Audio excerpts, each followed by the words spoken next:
కళ్ళకు కనిపించినటువంటి ఏ వస్తువులు ఉన్నాయో, వ్యక్తులు ఉన్నాయో, విశేషాలు ఉన్నాయో, ధర్మాలు లాంటివి ఉన్నాయో ఏవి కళ్ళతో చూసి తెలుసుకోలేము, ఇంద్రియాలతో తెలుసుకోలేము. అలాంటి వాటికన్నిటికీ కూడా శాస్త్రమే గతి. స్వయం శ్రీకృష్ణ పరమాత్ముడే చెబుతాడు, తస్మాత్ శాస్త్రం ప్రమాణం దే కార్యాకార్య వ్యవస్థితం. ఏది చేస్తే పుణ్యం, ఏది చేస్తే పాపం ఇత్యాదులన్నీ ఎలా తెలియాలి, కంటికి తెలిసేది కాదు కదా అన్నప్పుడు శాస్త్రమే నీకు ప్రమాణం. శాస్త్రంలో ఏది చెప్పారో అదే పుణ్యం, ఏది వద్దు అని చెప్పారో అదే పాపకర్మలు అని తెలుసుకో. వేద ప్రణయిత ధర్మ వేదవస్థ విపరే. ధర్మం అంటే ఏమిటి? ఏది వేదాలలో చేయమని చెప్పారో అదే ధర్మం, ఏది వేదాలలో చేయవద్దు అని చెప్పారో అదే పాపం. ఇత్యాదులన్నీ కూడా మనకు శాస్త్రం ద్వారానే తెలుస్తుంది. ఇక భగవంతుడు లాంటి అత్యంత అవ్యక్త స్వభావం కలిగిన పరమాత్ముడి గురించి తెలుసుకోవాలి అంటే నైతర్కేన మదిరాపనీయ, వితండానికి గోచరమయ్యేవాడు కాదు పరమాత్మ. అలా చెప్పి కళకు కనిపించేవాడు కాదు పరమాత్మ. కానీ అటువంటి అవ్యక్త స్వభావమే కలిగిన, అన్ని చోట్ల ఉండి, అందరిలోనూ ఉండి, ఎవరికీ కనిపించకుండా ఉండే ఆ పరమాత్ముడి యొక్క మహత్వాన్ని చెప్పేది ఏదైనా ఉంది అంటే మనకు శాస్త్రం ఒకటి. అటువంటి ఆ శాస్త్రాలలో ఏ రకమైనటువంటి వ్యత్యాసాలు చేసే దుర్బుద్ధి 3 యుగాల దాకా ఎవరికీ కూడా రాలేదు. వాళ్ళు ఏవేవో చేశారు, రావణాసుడు వాళ్ళ ఇతిహాసాలు మనం వింటాం. కానీ శాస్త్రాలనే మార్చివేసేటటువంటి అత్యంత ఘోరమైనటువంటి క్రియ వాళ్ళెవరూ కూడా చేసింది లేదు. అలాంటిది కలియుగంలో మాత్రం ఆ పని జరిగింది. 3 యుగాలలో అవతరించవలసిన భగవంతుడు కలియుగంలో అవతరించడానికి అవకాశమే లేదు. తనకు చేసిన నియమాలు ఉన్నాయి. అలాంటి ఆ భగవంతుడిని త్రియుగ భూతి అని అంటారు. శ్రీమద్ విజయంలోనూ చెప్తారు, శ్రీమద్ భాగవతంలోనూ కూడా చెప్తారు. త్రియుగ భూతి అనుద్భూషు బ్రహ్మాండమ కనవతార మలాది దీక్షు స్మేరాలను సర్వజ్ఞమన్యమన్వేక్ష సకాలవీయం స్మేరాలను భువనం జీవన మాభవానే. కలియుగంలో ఆ ఘోరమైనటువంటి పని జరిగింది.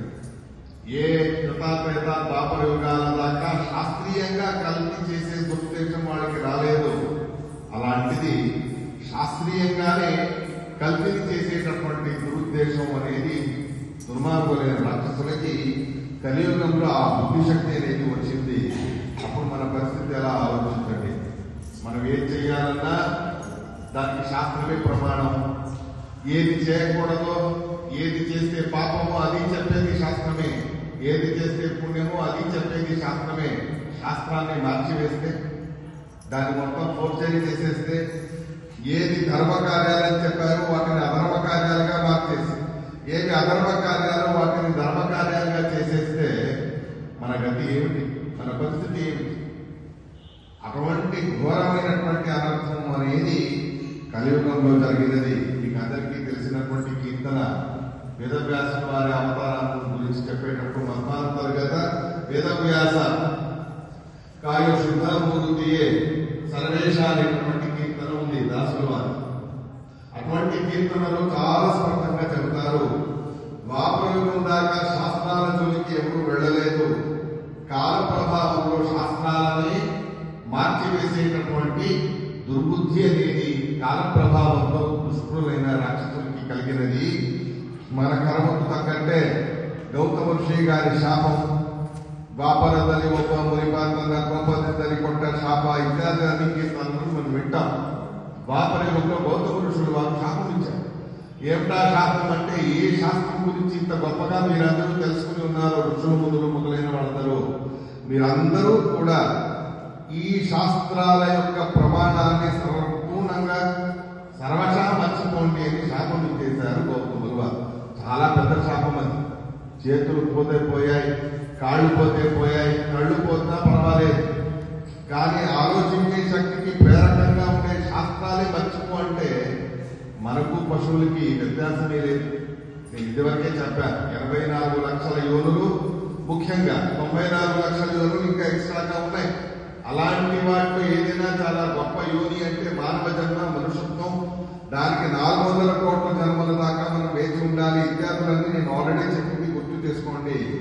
అటువంటి ఆ మానవులను మానవులుగా చేసేది ఏదైనా ఉంది అంటే బ్రహ్మావబోధం, శాస్త్రజ్ఞానం, వివేకం, ధర్మాధర్మ విచక్షణ, అదే మనుషులను మనుషులుగా చేసేస్తుంది. ఆ ధర్మాధర్మ విచక్షణే కోల్పోయామంటే మనకు పశువులకి తేడాయి లేకుండా పోయింది.